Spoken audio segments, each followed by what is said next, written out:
Good evening, everyone. My name is Christine Gorman. I'm president of Hell's Kitchen Democrats. And this evening, we're doing something special. We're having a presentation from Jerry Skurnick, who is one of 6 New York State gaming commissioners, who has graciously agreed to talk with us about the history and the process of granting casino licenses in the state of New York. This obviously is being recorded. We have invited people from the neighborhood to come and join as well. Any club business will wait until at the end of the presentation, because we want to welcome all guests here. I will say, however, to start off, that we as a club do have some celebrating to do. We were in the recent June primary. There were 23 contested seats for judicial delegate and alternate, and we won 16 of the 26 seats. So congratulations. That's beautiful. Really something special to celebrate, considering we were had bad ballot placement and some fairly powerful people arrayed against us. So it just goes to show what grassroots organization can do, and I'm very pleased. So congratulations to all the delegates and alternates who were elected. And thank you to everyone who put their name out there and agreed to run. It's not easy, and I think this will be great and will help us with the selection of nominees for the New York State Supreme Court. As Paul says, our male district leader, the convention will probably happen at some point, August 10th through 16th. We don't know exactly when, but that's sort of the window. And watch your email for more information. Also want to congratulate our female district leader, our new female district leader, Adrienne Ford, who after the primary is now officially our female district leader. We're very excited about that. She is out of the country at the moment, but I know that she and Paul are going to do great things together. All right.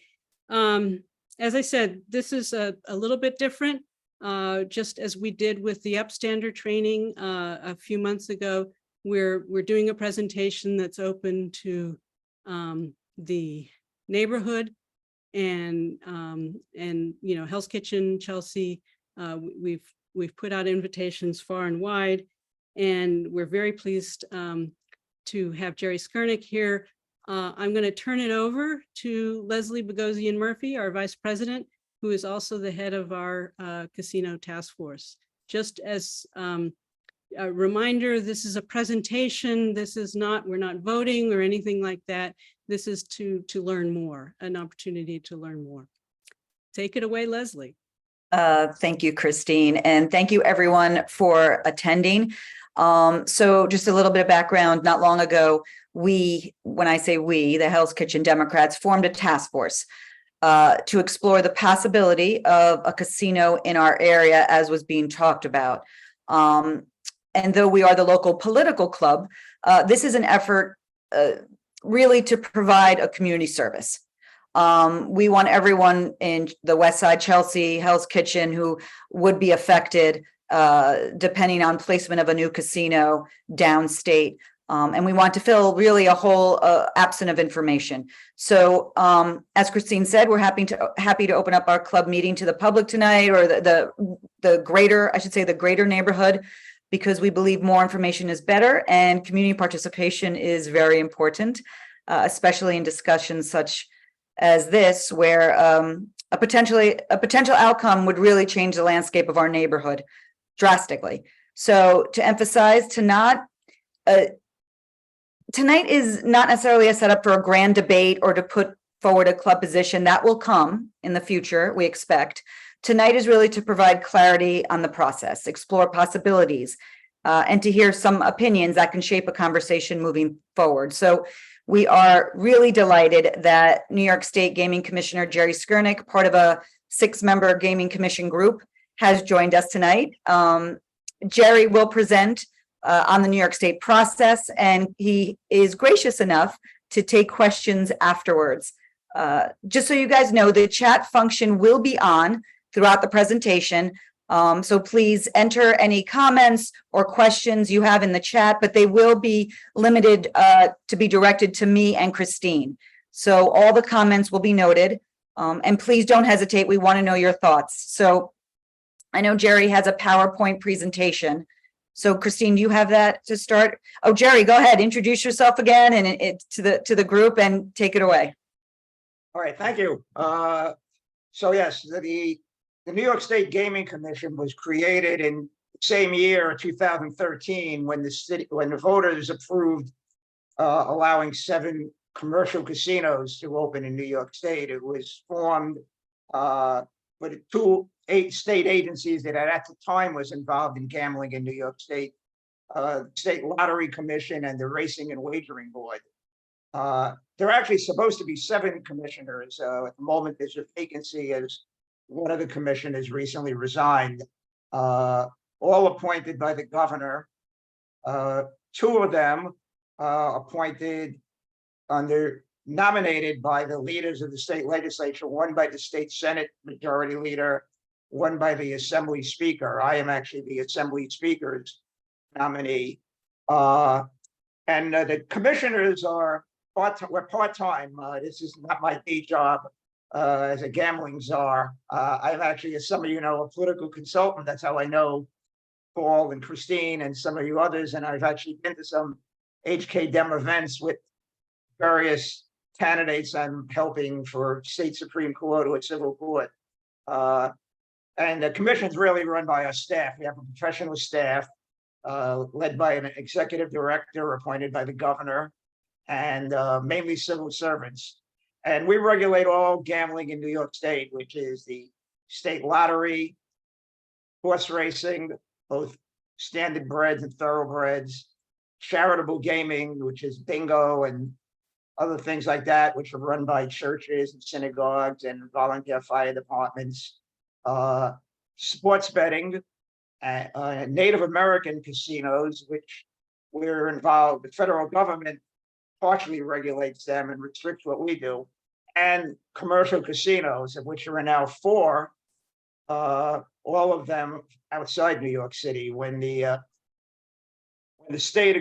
voters agreed to have up to 7 casinos in the state legislature said the first 4 would be north of Westchester, in areas that needed more economic development than Lower Manhattan, and give them a head start on a number, in a few years of making money. And then at some other point, there'd be 3 casinos that could be selected south of Westchester and south. And those are the 3 casinos we're talking about now. And that's basically the general idea of the commission. I think it's time for the first slide. And that's why I tell you this. When I told the commission staff that I was invited to do this and asked whether it was okay with them, they said yes, and they sent me a script along with this PowerPoint. So I may be referring to this at some various points. So I apologize if you see me reading at some point. I guess it's the next slide now. Okay, actually, that's what we already said.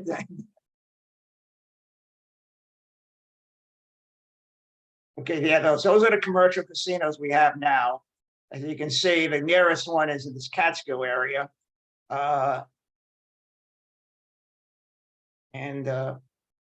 Okay, so just like the process will be similar to what was done then. We, the Gaming Commission, will not be the people who award the license or select the licensees. I gotta get the correct terminology.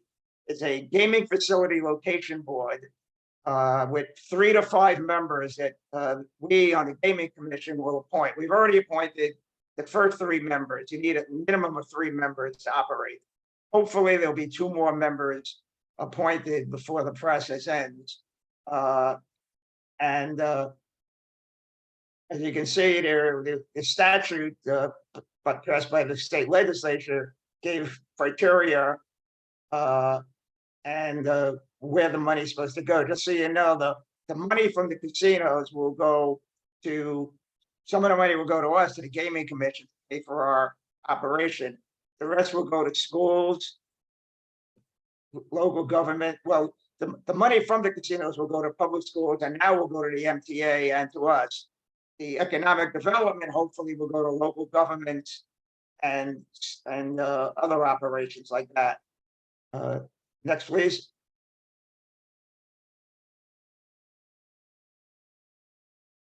So here's the part where you people will be most interested in. So when the applications are submitted, which will probably, hopefully be by the end of the year, if not, then maybe early next year. The first thing that happens is a community advisory committee will be appointed for each proposal. So for example, if one location is my building where I live on West End Avenue in Manhattan, there will be an advisory committee will be appointed, 1 member by the governor, 1 by the mayor, 1 by the borough president, 1 by my local state senator, Brad Hoylman, 1 by a local assembly member, who's Linda Rosenthal, 1 by my local council member, Gail Brewer. So wherever your locations are in Hell's Kitchen and nearby, it'll be whichever the local officials are. Those be volunteers who will be appointed. And they will have to have at least 2 public hearings. And will eventually vote.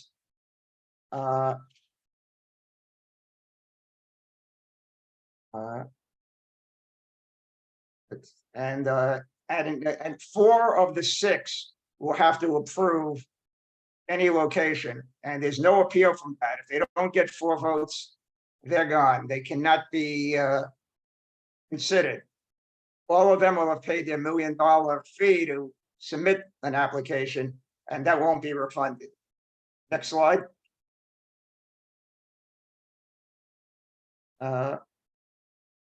This is just our standard position. You know, the commissioners, you know, there are stories in the papers that there are favorites, but you know, I don't know if anybody's interviewed the 3 members of this license citing board.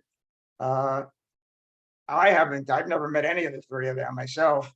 And at the moment, you know, we believe it's going to be an open process, and it's based on the best proposal for the people in New York State. Next slide. These are the members of the commission. Maybe you want to go back to that first one, just so you can look up each of them briefly and then see who they are.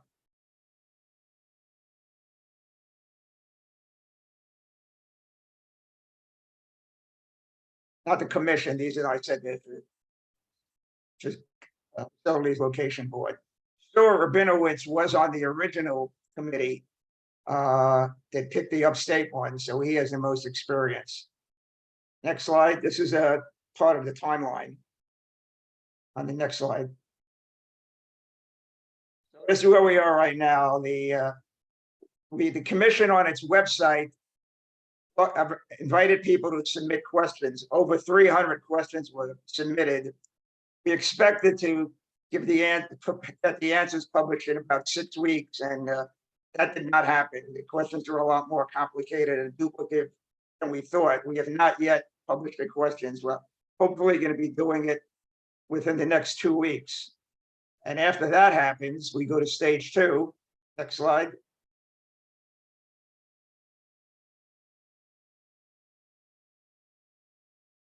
Go back to the previous slide, just so you.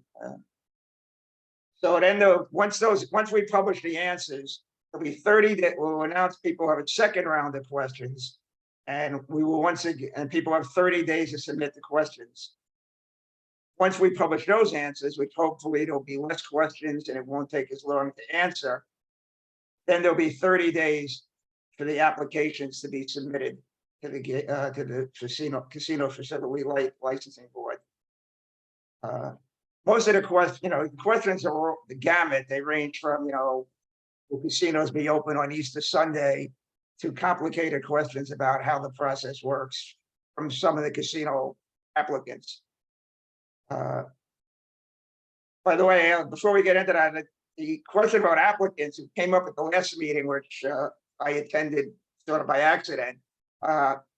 Nobody has applied yet. All the stories you hear about applicants are companies that have announced that they're interested. I compared it to actually petitioning in politics. It's like somebody announced this week they're planning to run for the assembly against Tony Simone. Are they a candidate now, or are they a candidate when petitions are filed next April? They're not really an official candidate to applications of petitions are filed, and there's nobody as a real applicant to they file an applications with the location board. Next slide.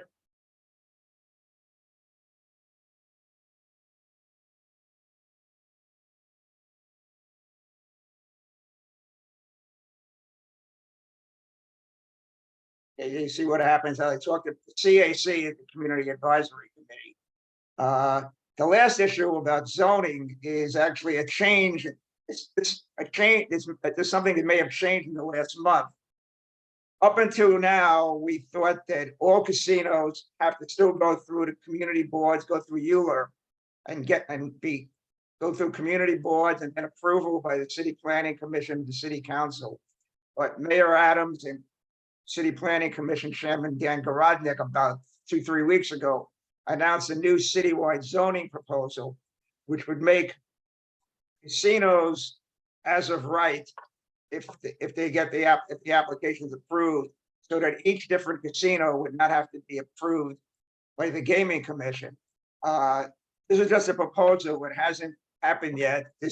The proposal will have to go through Euler, have to go through each community board and be approved by the council and the City Planning Commission.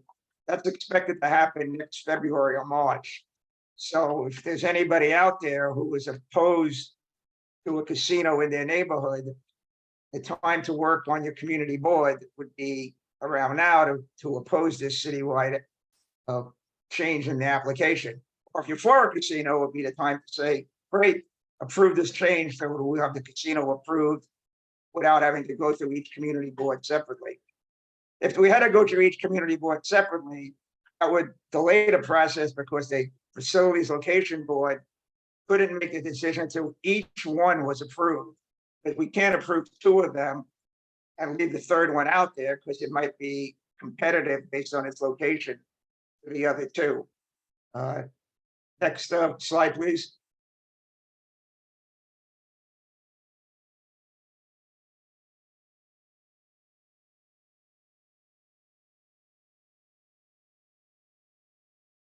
It is. So after the Community Advisory Commission agrees not to veto any site, and after the zoning resolution is passed, the location board will analyze how much money the state will get from each casino. And looking at money in two ways. There are 2 things that we're interested in: actual money that the state government will get that would then be used for most money we can get for education and the MTA, but the second would be economic development. If the only interest was maximizing revenue to the state, probably approve 3 casinos in Central Park. But we're also interested in jobs, good jobs. All the casinos have to have union jobs. So it's a balance that the advisory committee and the casino facility location board will have to consider in the revenue to the state. Next slide.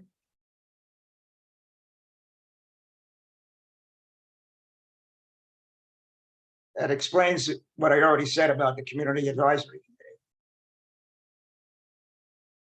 As I said, they will have to have at least 2 public hearings.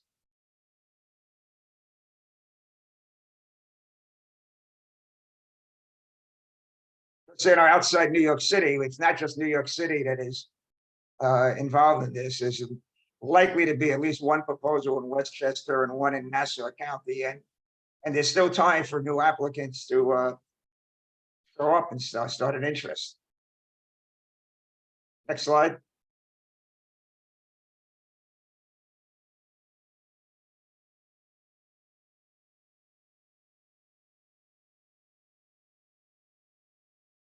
That's the thing I said already, and I want to reiterate: there's no appeal if the Community Advisory Committee rejects the proposal.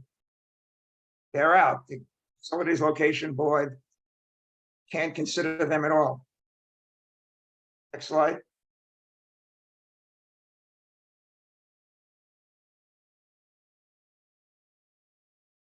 This is, as I said, this is a little possibly out of date. This new zoning resolution is passed.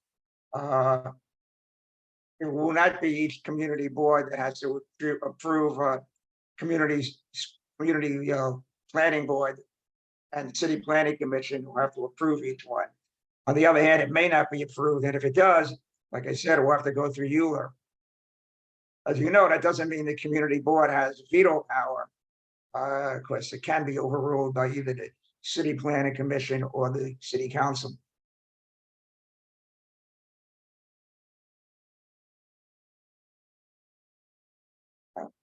This is what hopefully we will be getting, what the people of New York will be getting from the casinos.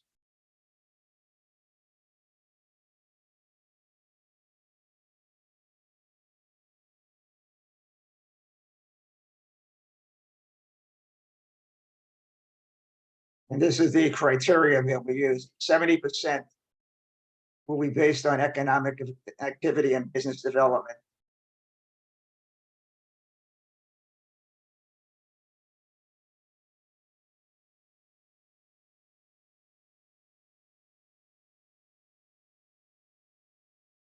Here's another point where you in the community may have to say in this.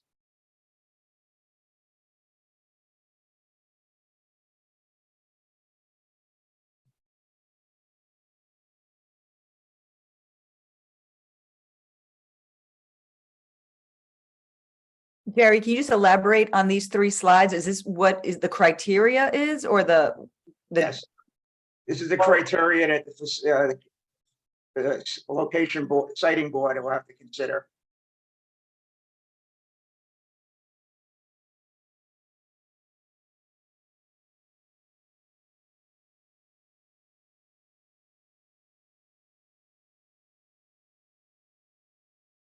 This is all based on legislation that was passed by the state Senate and Assembly and signed by the governor, not wasn't advised by we people on the Gaming Commission. So I assume our staff had some say in this.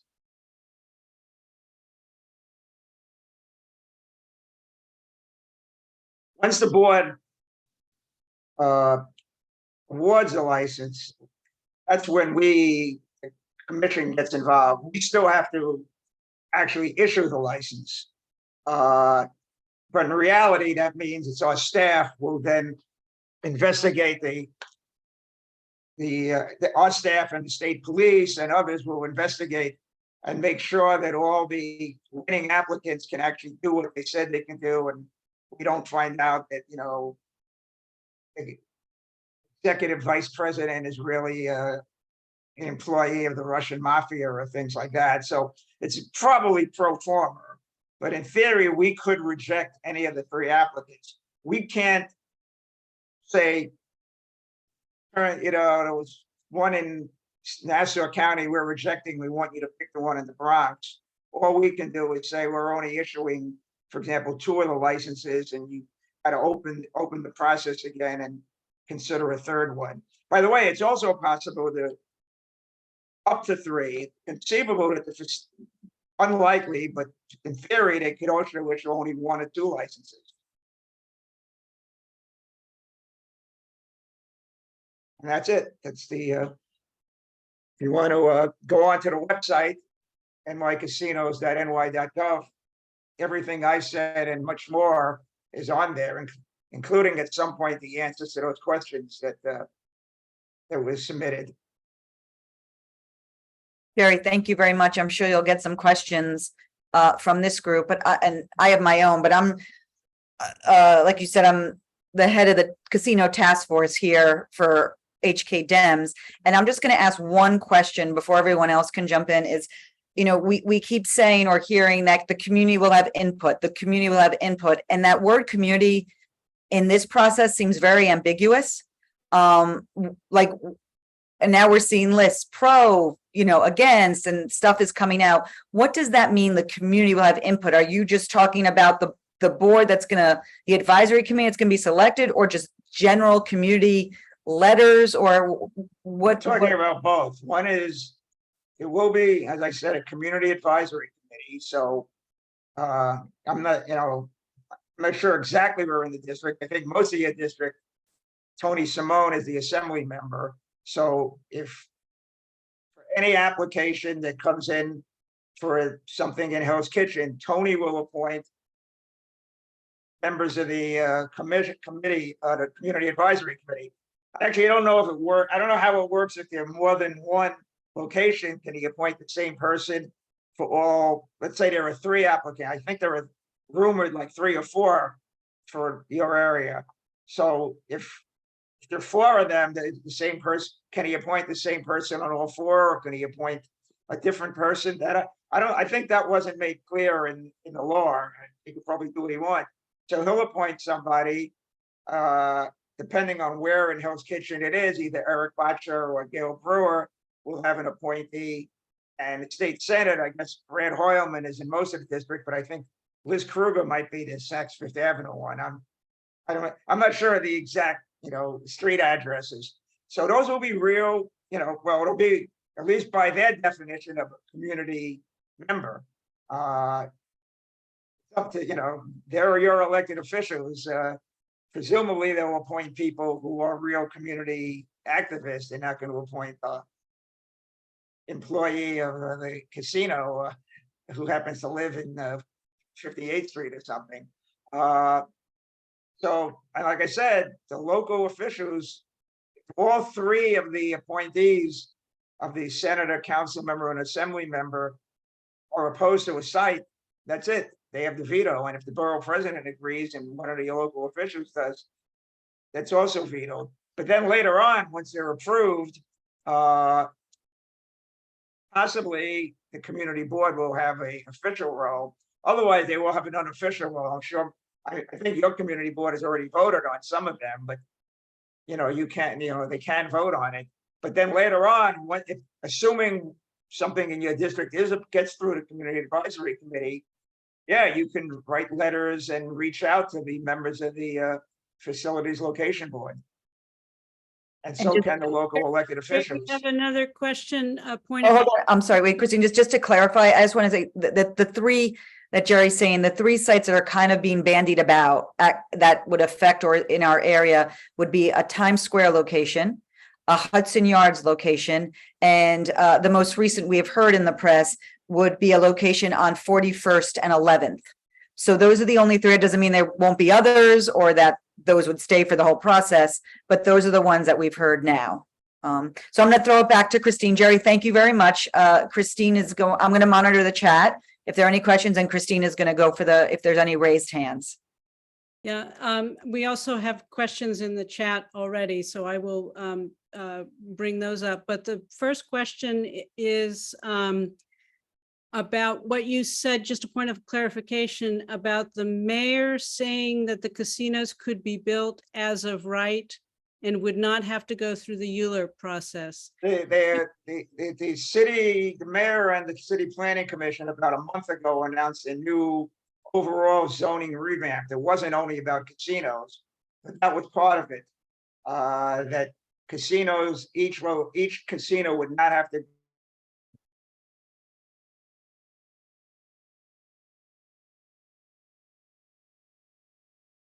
I think Jerry froze. So community Jerry, boards will vote on it. You froze there. Could you repeat what you were saying? You said it was a revamp that was going to affect all zoning. Yeah, I mean, not everything is zoning, but the different proposals in it. And I'm not an expert on zoning, but I know, we did note that our executive director told us that casinos are part of the plan, that, as far as it affects us, it basically means it would shorten the process. If this had not happened, if this does not happen, it still hasn't been approved. And Chairman Garodnick has told our staff that it would probably be voted on next February or March by the city council. So it has to be approved by the council, and it could be modified by it. But if it's approved as it is, it would mean that the casinos would not have to go through Euler. It would just have to go through the Community Advisory Committee and then the Casino Facility Location Board.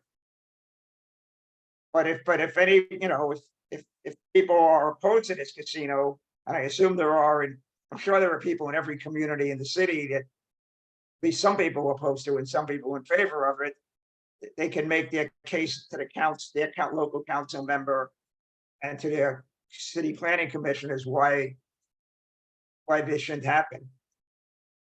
Okay, so that sounds like an important city council meeting that might be coming up in February to change the zoning process. Right, I'm sure there's a lot of other stuff in the zoning that you guys might be interested in also. I just don't know what they are.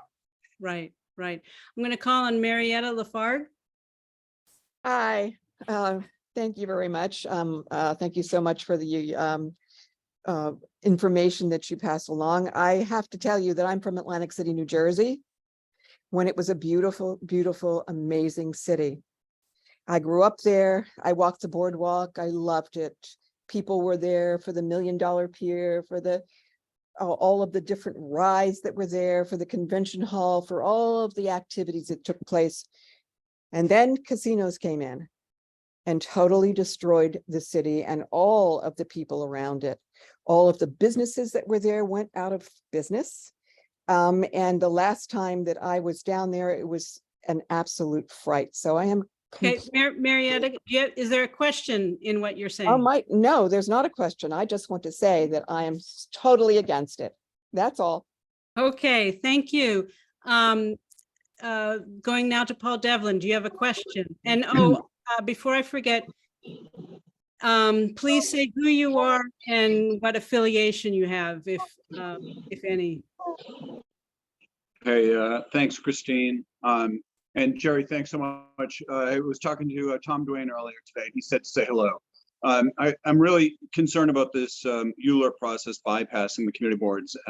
So I'll be sure to talk to our chair and the chair of CB5, the two community boards that are probably most likely to get, these 5 applications are all in those 2 community districts. So that I think is important news out of today's meeting. But I wanted to ask a couple of questions about the economic impact criteria for selection of a site. First, it seems that new jobs, particularly construction jobs, seem to be a higher priority and more heavily weighted. So would you say that a vacant site that requires all new development has a better economic weight in favor of its development or its approval rather than a pre-developed site, such as so I'm thinking about United Nations empty site, Western Rail Yard's empty site versus Saks Fifth Avenue or Times Square. Well, it's a balance, though. The board will have to decide. On the one hand, the creation of construction jobs is a plus. The negative is it'll take longer for the casino to be up and operating. There are two of the proposals, likely proposals are Aqueduct Racetrack and Yonkers Racetrack, which are what we call racinos, which are racetracks around the state that have video lottery terminals, which are really slot machines. So, and they've already been vetted. And they already are located. They don't have to build anything. No construction will have to be involved. So if they get the license, they could probably have the tables and those jobs created within a couple of months, while that UN site might take a year or 2 to build the casino. So it's a balance that the location board will have to consider, which is more of a positive. And like I said, that's their call, not ours.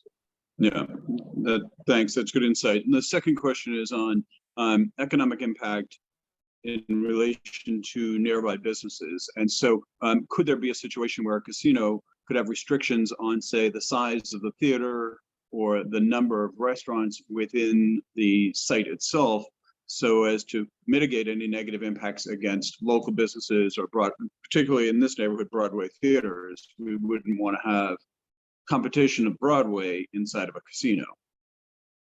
Do you know if that economic condition is a factor? The location board has that power. They can consider that. And I don't know if you saw New York One about a month or two ago did this pretty good 2-part report on the casinos. And what struck me was almost all the spokespeople for the casinos were basically, well, the casino is just going to be a small part of this. We're going to have 17 restaurants. We're going to do this. We're going to do that. And it's up to the location board to decide what they think is the best best outcome for the state. And yeah, they could decide that having a casino that doesn't have a restaurant in it is better for the community than one that has 17 restaurants in it. Great, thanks, Jerry. And Christine, I apologize, I didn't introduce myself. I'm Paul Devlin, district leader from Hell's Kitchen Democrats and community board member, co-chair of the Hell's Kitchen Land Use Committee. So apologize for not introducing myself officially. Thank you, Paul. We have a question in the chat from a HK Dems member. Is congestion pricing being figured into the applications? Reminder that congestion pricing will happen in 2024. Honestly, I don't know that. I don't know about that. I guess a commission member could bring it up. It wasn't part of, all that's officially that they're supposed to decide on is what was in the state legislation. That didn't create this thing. The Constitution did, but state legislation is the one that set up the community advisory committees and others. So they did not include that in there, but commission members can do so, and any of the applicants could make a case about how congestion pricing makes them a better site than the other. But I don't know. It's up to them. Okay. So next we will hear from Chris LeBron. Chris, please remind us of all your affiliations and then ask your question. Thank you, Christine. Jerry, thank you for your presentation. My name is Christopher LeBron. I'm an executive board member here with the club. I'm also on the community board with Paul Devlin. I sit on the Land Use and Zoning Committee for Clinton and Hell's Kitchen. Previously worked in city council as well, as a policy and communications director. I went to school in St. Louis, Missouri. I went to college in St. Louis, Missouri, which is one of the handful of cities that has municipal casinos. During my time living in St. Louis, many of my friends, including myself, had been mugged. We experienced violent crimes. I myself was stabbed my junior year of college. When we look at the board's priorities, are they looking at how municipal casinos, specifically in New Orleans and in St. Louis and even in San Juan, Puerto Rico, how the uptick in crime or crime surrounding those casinos would play into any decision making on the board? That is to say that if they see in cross studies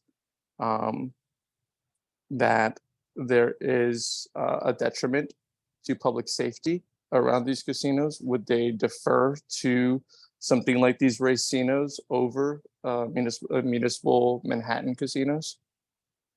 I don't think so. I mean, it's they can, like I said, they actually can reject all the casinos or one or two of them if they want, but the state legislature has voted to set up an approval with 3 more commercial casinos. I mean, the only difference between a commercial casino and a racino are table games. A racino, and some of the racinos aren't even at racetracks now. They're actually a few that are on their own, like this Jack's 58 in Suffolk County. I mean, they have slot machines basically. So I think the issue crime-wise is probably no different than a casino. So no, I don't think that, I guess, like I said, they can decide on their own to do that, but it's not part of the criteria. The assumption is that there's people who voted to have 7 casinos in the state, commercial casinos in the state. And it's up to the casino location board and the gaming commission to get us those 7 casinos. Jerry, would I mean, we're would- actually one short on racino. There are X number, I forget how many number of racinos that are authorized, and there's one less. So it's theoretically, like I said, they don't have to approve any of them. But to be honest with you, I think you should assume they are going to approve probably all 3 sites. Thank you very much, Jerry. I appreciate that. So just to summarize, crime is not one of the criteria that the facilities board will consider. Now, well, like I said, they could choose other criteria, and if people convince them, like place in the Bronx convinces everybody that any site in Manhattan is too dangerous, or vice versa, it's up to the members of the location board. They may decide that that's a good reason to do it. But it's not part of the established criteria that the legislature approved. Okay. David, your question, just remember to say your name and whatever affiliations you have. Yeah, hi, Jerry, and hi, everybody from HK Dems. Thanks for holding this. My name is David Stewart. I'm the president of the 45th and 46th Street Block Association. I just also had a question about crime, and I think the question I had was, New York is such a unique space, and Times Square is such a unique space. I'm not 100% sure other places have like a one-to-one correlation, but I did want to understand if there was any kind of data about the crime, the potential addition of crime that may come about from a casino, and specifically things like how far out does that crime typically radiate, and what types of crime? Like, is it street crime, like drug sales and muggings, or is it something else? I don't expect you to have all this data right in front of you, but I just wondered if there is such data, if that exists, and where we may be able to find it. Thank you. I'm sure there is, but I'm not, I'm not aware of what it is. But by the way, just to point out that the actual that the location board can consider all criteria.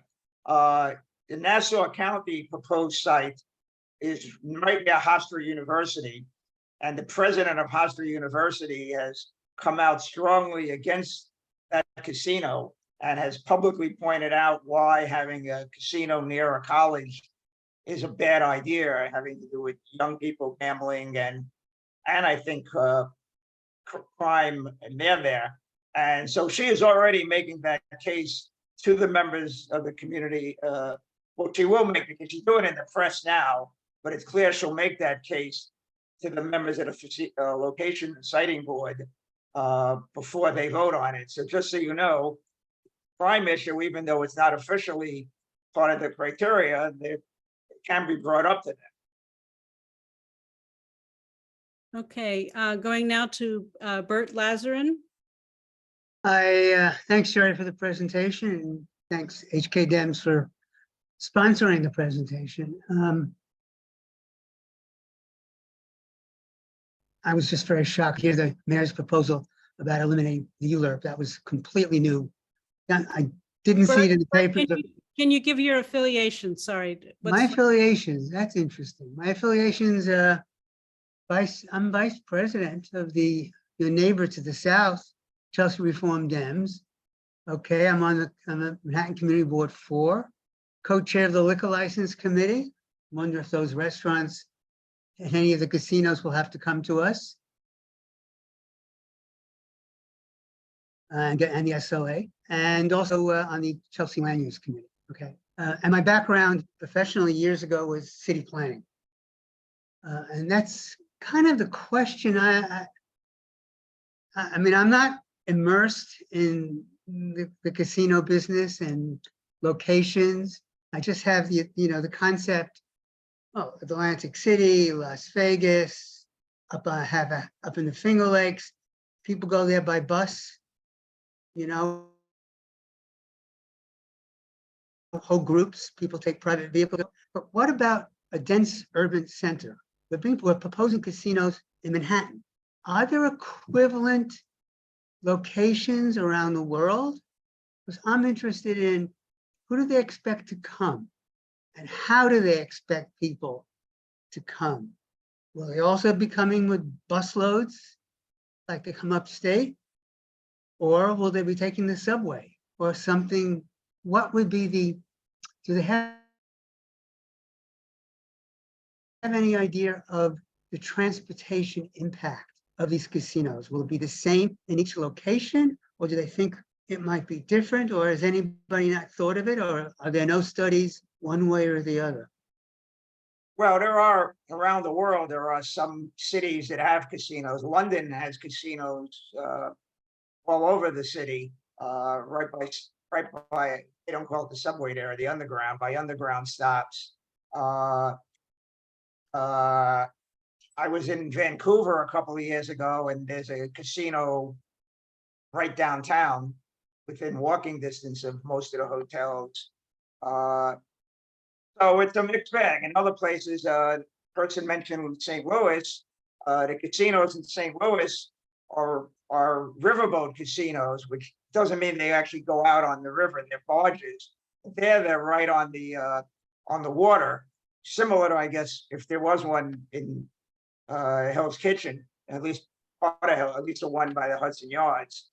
So, which are, you know, not that accessible to mass transit. So it's a mixed bag. There are casinos, you know, there are casinos in major urban areas, in areas where easily walkable or by mass transit, but there are also those in places where you need to take a cab or, you know, a bus, like, you know, like the way buses now take people from New York City to Atlantic City. Is the transportation impact of any location part of the criteria that will be evaluated, or? Because I didn't Not see it really, listed on because, you know, those. most casinos are open 24 hours a day. So it's very unlikely that, you know, it's going to, you know, increase rush hour traffic going to a casino. So transportation actually, at least mass transit, I'm not talking about car traffic with congested pricing. It's probably very unlikely to affect traffic that way.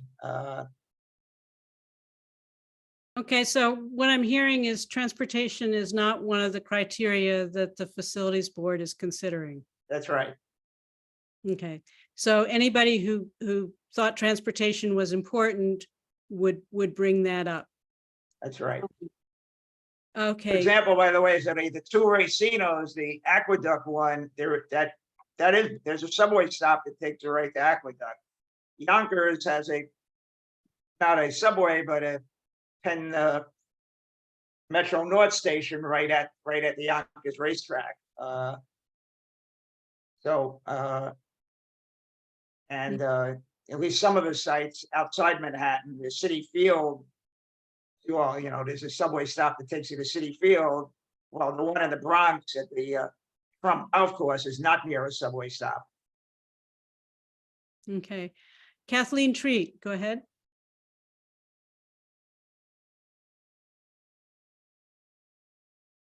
You're on mute, Kathleen.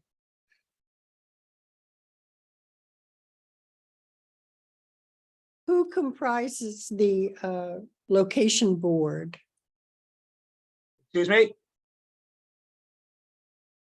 Who is on the facilities location board is the question. The three members so far are Vicky Breen, who was a deputy mayor and housing commissioner in the de Blasio administration, is now, I think she's still at NYU. Stuart Rabinowitz, who's actually the former president of Hofstra University, but he has nothing to do with them anymore. So the fact that Hofstra University is opposed to the Nassau site, he's not a conflict. He's now of counsel to some law firm in the city, and I forget the woman's name, but it's head of a Chamber of Commerce in the state, and that might be on my notes here. Those are the three members so far. So would for instance, the Times Square Casino, would anybody local be on that? Housing? Well, no, that would be that's a separate board. That's a community advisory committee. Those haven't been appointed yet. They will only be appointed once the applications are filed. Right. And for example, the application is filed and the one that's at 1515 Broadway, I think is the location that they're talking about.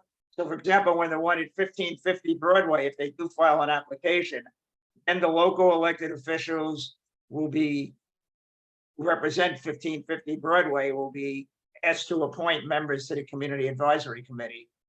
And the assumption will be that there'll be people who are in that community, but I don't think it's What does the legally location, required. what does the location board do?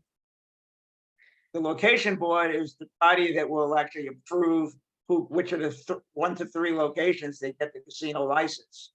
I The got it. advisory committee has the power to veto any location if 3 of the 6 members vote no. Thank you, Jerry.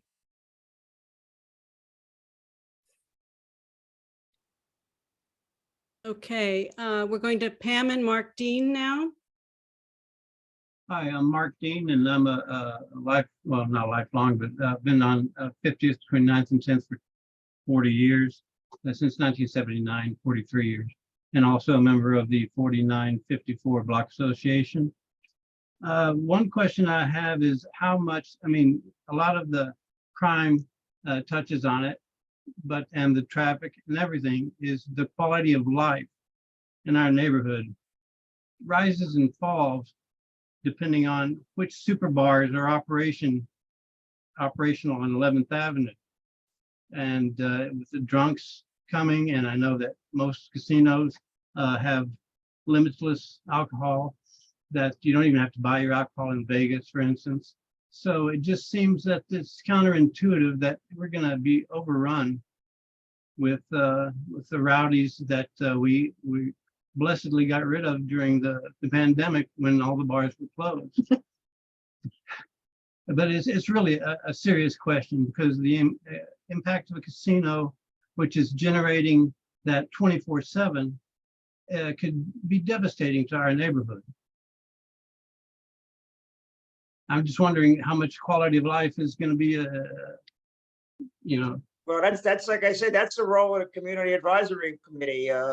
It should be brought up to them, and if you can convince 3 of the 6 members that 1515 Broadway or Hudson Yards is not a good location, they can veto it. That's why the community advisory committee, this version was put into the legislation by the state Senate and the Assembly. Oh, fun. Okay, thank you. Is there a follow-up question? I just wanted to mention what I wrote in the chat was just what will the impact of a site. I'm also talking, I guess, specifically in Midtown here in Hell's Kitchen, we're on 50th Street, would have on our police department, our first responders, our fire departments. Will the site get priority? Will the police always have to protect that block like they do already Rockefeller Center, taking less policemen, women from patrolling our neighborhoods? So that's one of my concerns. We have a dwindling police department force as it is, and how if we divide it now among sites like this, then the residents will get even more neglected. That's my concern. Thank you very much. Okay. Chris has another question, but before I recognize you, Chris, since that's your second question, I'm just going to run through the chat here. Oh, yes, we will have a copy of the PowerPoint available. Jerry, can we share the PowerPoint that you shared with us? Sure, yep. Okay, there's a question in the chat. How do you balance the advantage to the state versus the impact on the neighborhood of the casino? That's why people would experience, you know, are the members of both the community, hopefully are both the Community Advisory Committee and the Facilities Location Board. They'll have to balance it. Like I said, they're gonna have to balance the issue of maximum money to the state and economic development for the locality. And that's, you know, that's why they get the big bucks, even though they're getting paid nothing, because they're volunteers. Okay, we also have a question from the chat. If the ULURP process is bypassed, won't the local impact be bypassed as well? Well, like I said, the Community Advisory Committee, well, you know, if, first of all, like we said, if the city planning change, if that happened, even if that happens, that's, you know, just magnifies the role of the Community Advisory Committee, which I want to repeat. They go first. Before the Casino Facility Location Board does anything, the Community Advisory Committee will meet, have public hearings, and vote. And if they vote somebody down, a location down, that's it. They have no, they don't go through ULURP, they don't go anything, they have no chance of getting the location, getting approved. So that Community Advisory Committee is your first and best chance to either say you're for or against a location. Okay. So Jerry, I'm sorry. So Jerry, what you're saying is, I guess, since the elected officials obviously appoint those people, it's our job to, I guess, voice our collective or separate opinions to those elected officials, because they're going to have the power to appoint those people that you would think would be like-minded, not necessarily, on that committee, correct? That would be the first step. Yeah. And the second step would be making your opinion known to the Community Advisory Committee after they're appointed.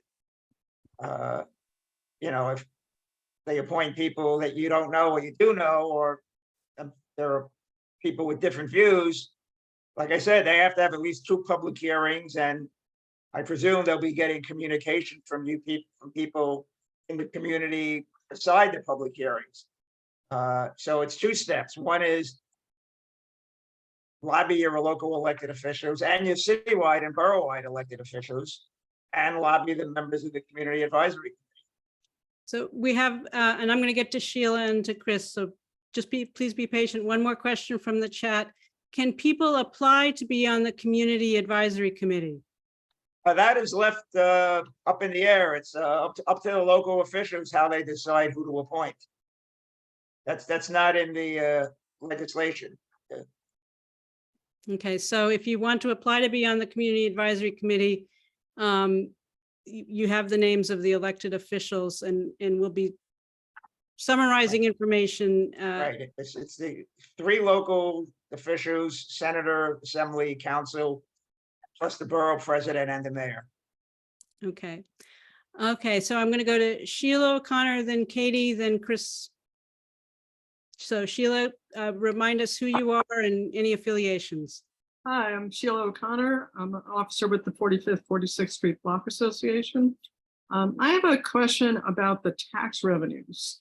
On the slide you put up that, you know, a portion goes to New York State, to the MTA, to public schools, and then local government. What does that mean? I mean, the city of New York has a budget larger than most states. So if it just goes to the city of New York and it's a casino that's located in our neighborhood, that doesn't help us, We would not see any of the proceeds. So is there a way that if we ended up getting this casino, that the tax revenue could actually go to the neighborhood where it's sited?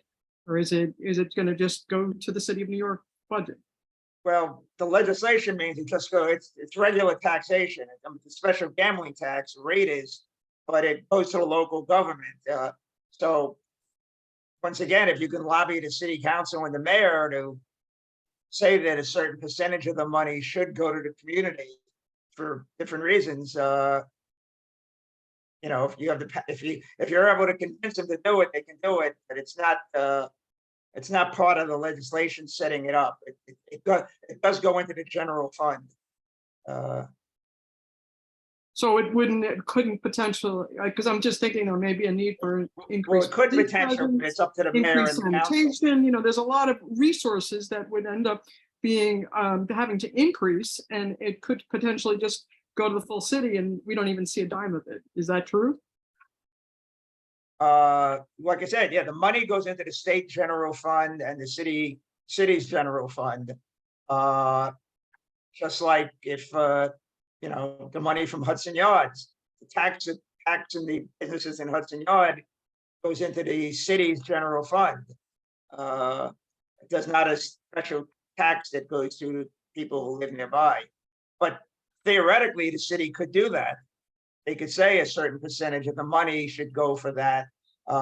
Presumably, if, for example, you need more police because of increased traffic, more cops will be assigned to the local precincts, and therefore that would be money that goes to the community. But it's not part of the. It's not officially anything that the vicinity, the location board has any power over, or the gaming commission. Okay, I think that answers the question. So the local tax revenue goes into the general fund of the city of New York. And there's no provision at present for it to go anywhere else. You would have to convince the city of New York to distribute it differently.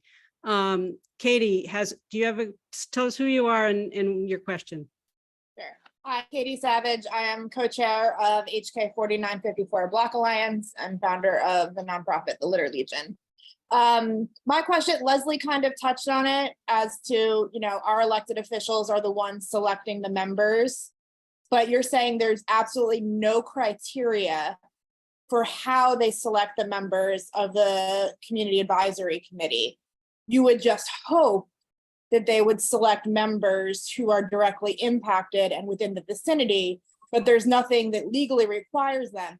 As in, when you apply to the community board, you have to fill out a long application, fill out lots of demographics, and say that you have a vested interest in this community. There's absolutely nothing in the legislation that ties any criteria for the members of the Community Advisory Committee. Not that I know of. I've not heard that discussed at all. It might be, maybe there is something that nobody ever mentioned to me, but when we discussed it in the commission, now honestly, nobody had raised this at any commission meeting. But I don't think so. I just think it's, the idea is these local, your elected officials will not, will be interested in doing what at least what's relatively popular in the community. But I don't think there's any criteria. Got it. And at this point, is there any possibility to ask for criteria like that, or we're beyond that point? The legislature is not in session, so they would, would need state legislation. So, Got it. Thank you. Yep. Okay, Chris, you've been very patient. Now you can ask your second question. Thank you, Christine. I really do appreciate how you're holding this forum. It wasn't much of a question so much as it was a point of clarification. St. Louis no longer operates solely riverboat casinos.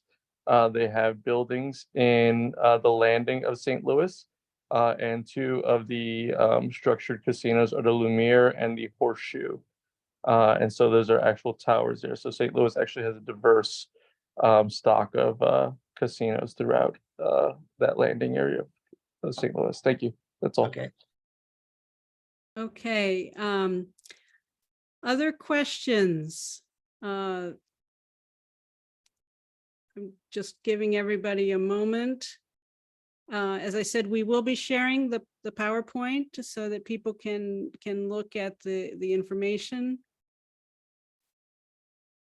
All right, I'm not seeing any other questions. Oh, wait, Katie, you have a question? I'm sorry, Kat, go ahead. So is there a chance that we could end up in New York City with no casino? And then secondly, if it is voted to have at least one, what do you think the timeline is? In 2 years? Yes, there's a possibility. I mean, I think the last time I counted, there were 11 proposals that have been mentioned in the press. One of them is in Nassau County, one of them is in Westchester, one in the Bronx, 2 in Queens, 1 in Brooklyn, and the rest are in Manhattan. So, I mean, the odds are, since we're talking about gambling, that at least one will be in New York City, since only 2 are completely outside of New York City.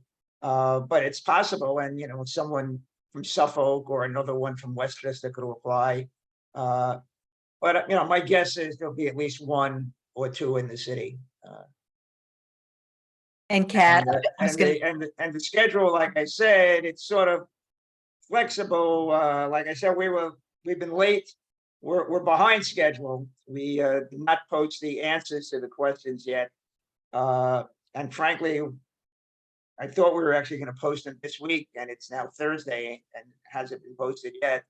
But after then, hopefully it'll happen, and it's possible it'll be done at some point this year. But if not, I think it will be the beginning of next year. I mean, the applications, well, I don't think it will be awarded this year. Let me get that clear. I mean, the applications will be officially submitted, I would say, likely by the end of this year or early next year. And then, number one, that city planning issue has to be resolved. And number 2, the community advisory committees, who knows how long that'll take. So awarding the licenses possibly next year, second half of next year, but possibly in the year after. But I mean, don't hold us to that. Maybe something will be speeded up, and maybe none of the controversial ones will actually be submitted, and you won't even have a community advisory committee in Hell's Kitchen. Everyone will decide that it doesn't make sense, and it'll just be 4 locations outside Manhattan, and it won't take them that long to decide. Or there'll be 10 more locations proposed. It'll mean more community advisory committees. Another question has come up. Has the commission done any studies on saturation? We've heard that the gaming industry is super saturated in the Northeast. Is there any concern about saturation with yet another or 3 casinos?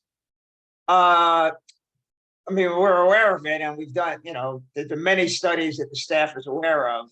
And that's one reason why it's likely that the location board will consider distances between the casinos when they make their recommendations. When they did the upstate casinos, at the time, the rumor before I wasn't on the commission when the 4 upstate casinos were approved, but everybody assumed that 2 would be located in Orange County, which is the area, the Orange County and Sullivan County, the 2 areas that were closest to New York City, because that would bring in the revenue. And they had, I think there were like 6 or 7 proposals for that area. And the location board announced that they had eliminated Orange County as a site completely because they said it was so close to New York City that it would hurt all the other upstate locations. And they only approved 1 near New York City, just 1 in Sullivan County, near the former Concord Hotel. So the location board is aware of that. And as you saw in the list, there's 4 locations outside this upstate are pretty far distance from each other. So my guess is they're gonna consider that, also, you know, I'm, like I said, I'm not prejudging, but I think it's probably unlikely that they're gonna do both Hudson Yards and the one that, Larry Silverstein proposed. It's probably unlikely. Who knows, maybe they'll decide saturation is good, but I don't think so. Okay. Kathleen Treat, you have another question. Jerry, I'm curious, how many casinos are in New York State? There are 4 commercial casinos. And let me see, I'm trying to remember how many Native American casinos there are. I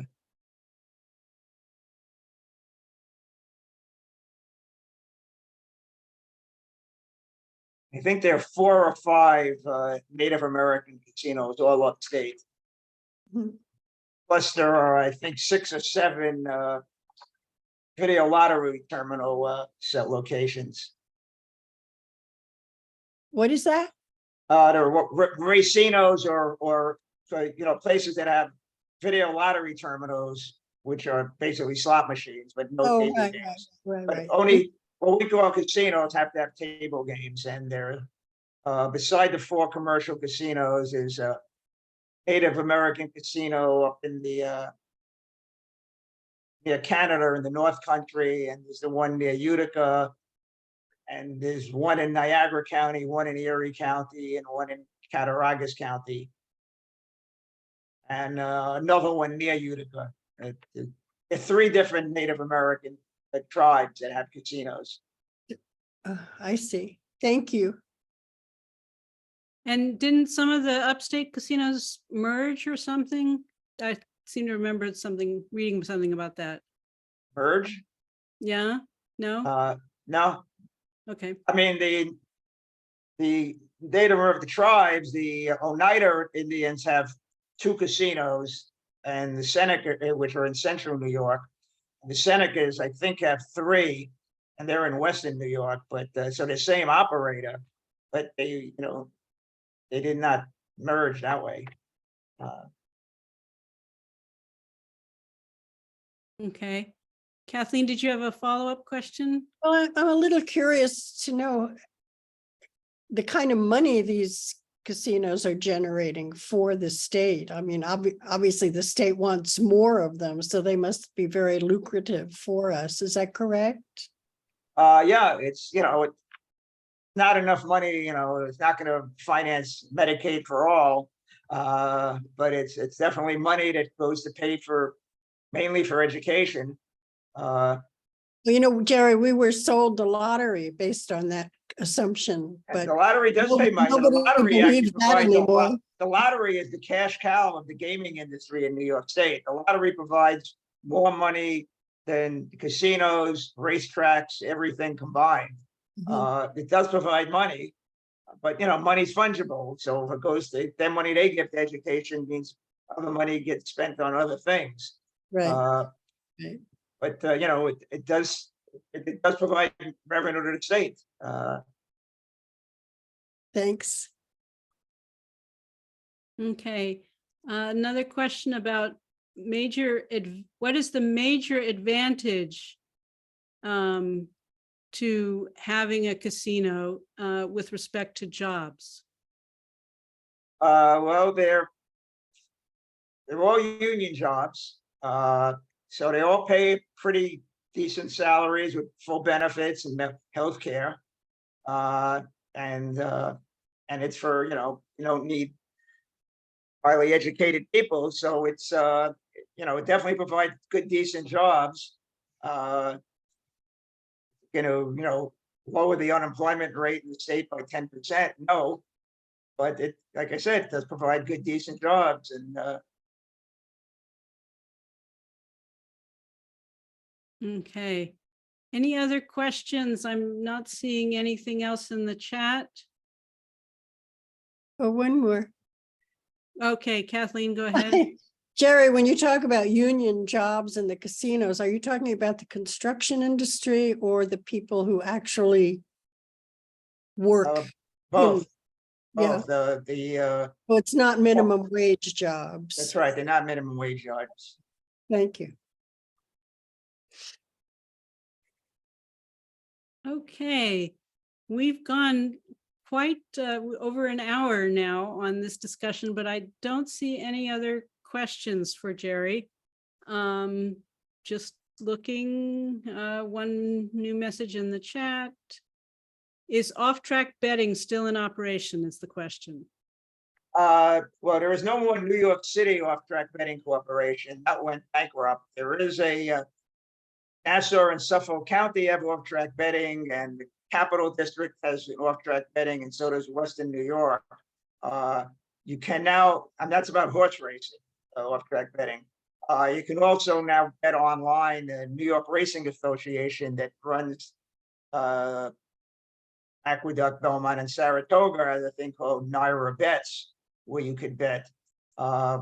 So you can bet on horse racing from your computer, or if you want to take a ride out to someplace in Nassau County or in the Schenectady.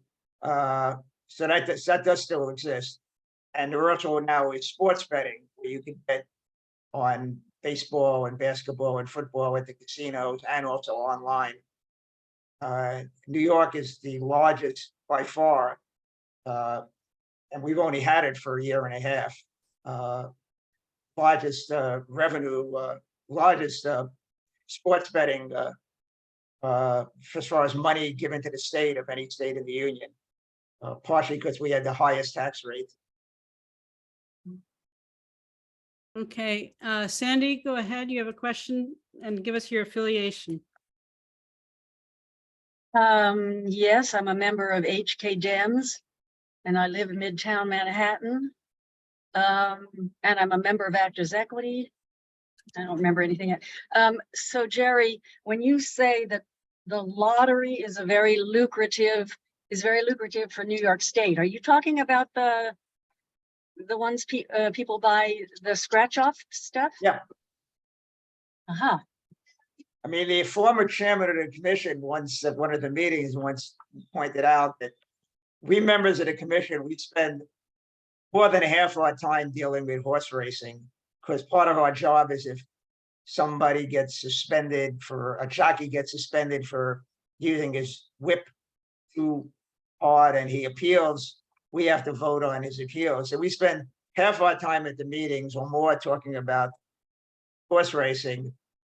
All most people want to talk to us who find out we're on the commission is casinos or sports betting, because those are sort of the sexy kind of things. And he said, nobody talks about the lottery, and it sort of just runs itself and it brings in, you know, millions of dollars to the state. Yeah, those scratch off tickets, people buying a lot of them, a lot of people buying them, it adds up. Okay, well, I think that's going to wrap us up. And I really thank you very much, Jerry, for speaking with us and for sharing the information. As I said, we will be sharing the PowerPoint. Because this is recorded, people can also check us out, and we'll let you know when the YouTube video goes up. So okay, thanks for having me. I'll see some of you at the Judicial Convention and some of your others at the next HK Dem event. Bye-bye. Thank you, Thanks, Jerry. Jerry. Bye. great. Well, it is now 8:20 and I have a I'm sorry, I'm doing two things at once. I'm sorry, Christine, can I just say one thing about this? If anyone is interested in, and you know, they're not a HK Dem member, but they're here. If you want to put your email in the chat, if you want to be updated on this, there is a task force that HK Dems is, we're working on. So I know David Stewart mentions some safety issues and other transportation issues. I think Bert was talking about that we are hopefully going to look into on the task force and compile some information for everybody. So if you're interested in being updated, then just put your email in the chat and we can definitely fill you in on where we're going with this next. Thank you. And so just a reminder, even though you're putting your email in the chat, you won't see it. Only the hosts will see it, but we will have it. We will capture it and we will update you. So, and I wanted to maybe, is Alex still on the call? Yes. Can you? Yes, would you talk, I put the link in the chat, but please talk about the Public Safety Commission. Sure, and thank you for ceding the floor. As some of you know, I've been working with several members within the Hell's Kitchen Democrats to put together a forum on public safety in terms of how to make the neighborhood safer and more just for everyone. There was a survey link that was just included in the chat box within the window. I would encourage you all to complete it. Share your concerns, make as many selections as you would like. And there's also an area where you can add a comment. So if there is an item on there that we did not list, please be sure to add that as well. Where And is that, Alex? Where is it? the survey was just entered into the chat box by Christine. Okay. It's the last item on there that it's called surveymonkey.com. And if any of you are interested in speaking with me or our group, please add your emails into the chat window and I would be happy to connect with you separately about this matter. Oh, and the only affiliation I can come up with is that I'm a member of the Hell's Kitchen Democrats. Okay, I will leave the chat open so that people can add their emails if they so wish. But I think otherwise that brings our meeting to a close. And just a reminder, we will not have a general meeting of HK Dems in August. So we'll see you, but watch for our emails because we're still meeting and the judicial delegates and alternates will be meeting. A lot of work to interview judges. So stay tuned for that. Thank Make you. a motion to adjourn. Okay, I hear a motion. Do I hear a second? Second. Second. All in favor? Aye. Have a good night. Aye. All opposed? Any opposed? Abstentions? We are adjourned. Okay. Thank you very much. Thank you. Thank you. Thank you. Thank you, Leslie. Thank you, Christine. You're welcome.